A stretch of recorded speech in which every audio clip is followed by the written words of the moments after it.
ጠቢቡ ሰለሞን ወይም ንጉስ ሰለሞን የሰው ልጅ ከእንስሳት ብልጫ የለውም ይላልና እውነቱን የሰው ልጅ ምንም ከእንስሳት ብልጫ የለውም።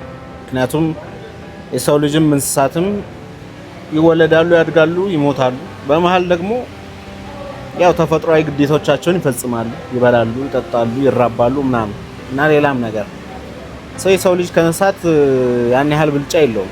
ብልጫ አለው ካልንም ብቸኛ የሰው ልጅ ከእንስሳት ብልጫ የሚሰጠው ነገር ምንድነው? ለማሰብ ያለው ችሎታ ነው።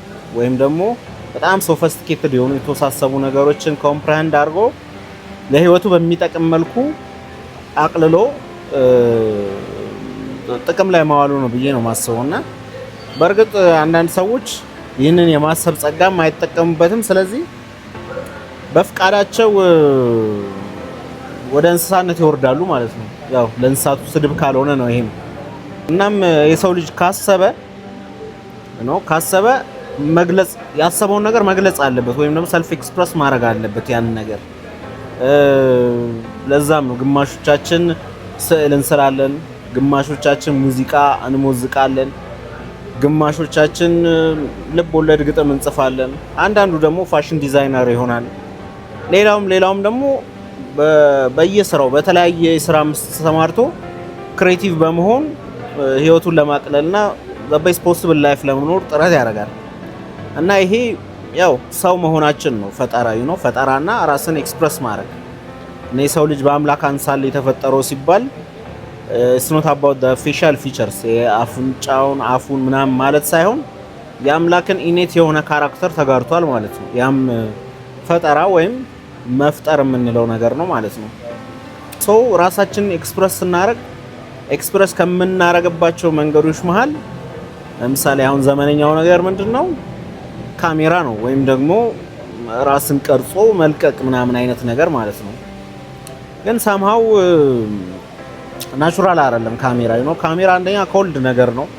ሐሳብ ብትነግረው ሐሳብ አይሰጥህም፣ ቀልድ ብትነግረው አይስቅም ምናምን እና እንደ ሰው አይደለም። ከሰው ጋር የምታወራው ነገር ካሜራ ፊት ቁጭ ብለህ አውራ ምናምን ስትባል ይጠፋብሃል፣ ተብታባ ያደርጋል ነገር ማለት ነው። እና ከመኖር ይልቅ ይሄ እንዴት ነው የመታየት አይነት የመተወን አይነት ስሜት ይፈጥራል። እና አይገስ ጄረሚ ቤንታም የሚባል ሰውዬ አንድ እስር ቤት ሰራና እስር ቤቱ ሰርኩላር ነው እና ማማው ከመሃል ላይ ያደረገው ማለት ነው። ማማው ነው መጠበቂያውን ማማ ከመሃል ያደረገው ኤኒ ታይም እዛ ፕሪዝን ሴል ውስጥ ያሉ እስረኞች እየታዩ ይሁን አይሁን ምንም ያውቁት ነገር የለም። በማንኛውም ሰዓት እየታዩ እንደሆነ ማሰብ አለባቸው ማለት ነው። እያሰቡ ነው የሚኖሩት።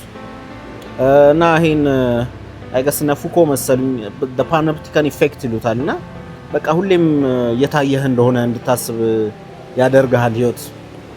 ለምሳሌ ለኔ አሁን ካሜራ ፊት ማውራት በጣም አንናቹራል የሆነ ነገር ነው። በጣም አንኮምፎርታብል የሚያደርገኝ ነገር ነው።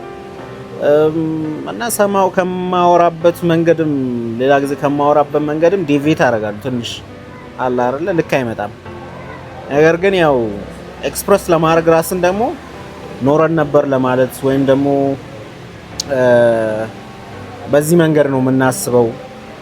እኔ የተሰሙኝ ነገሮች እነዚህ ናቸው፣ እኔም ወዳቸው ነገሮች እነዚህ ናቸው፣ እኔና ያልተሰሙኝ ነገሮች እነዚህ ናቸው ለማለትም ደግሞ አንኮምፎርታብል የሚያደርገንን ነገር አንዳንዴ እናደርጋለን ማለት ነው። ያው በዛ ውስጥ ደግሞ ለቀጣይ ትውልድ የሚተላለፍ ባንለው ኮሌክቲቭ ኮንሺየስነስ ውስጥ የሆነ ነገር የሚያቀብል ነገር ፈጥረን ለማለፍ ደግሞ ጥረት እናደርጋለን። ምክንያቱም ስታየው እያንዳንዱ ስልጣኔ የተጀመረው ላለመረሳት ከተደረገ ጥረት ነው እንጂ የሆነ ነገር እፈጥራለሁ ከሚል ጥረት አልነበረም። እዛ ነው ቅድመ ታሪክ ወይም ፕሪሂስቶሪክ የነበሩ ሰዎች ራሳቸው ኬቭ ውስጥ ወይም ዋሻ ውስጥ የተለያዩ ቅርጾችን በመቅረጽ ስዕሎችን በመሳል ምናምን ላለመረሳት ጥረት ያደርጋሉ ነው። ኤኒዌይስ ግን ይህን ሁሉ ካልን ዘንዳ እንደምታወቂያ ነው ይሄ አብረን እንቆይ ሌስ ጌት ኢት ኦን ይላል ማርቪን ጌይ። ያ አብረን እንቆይ። ቴንክ ዩ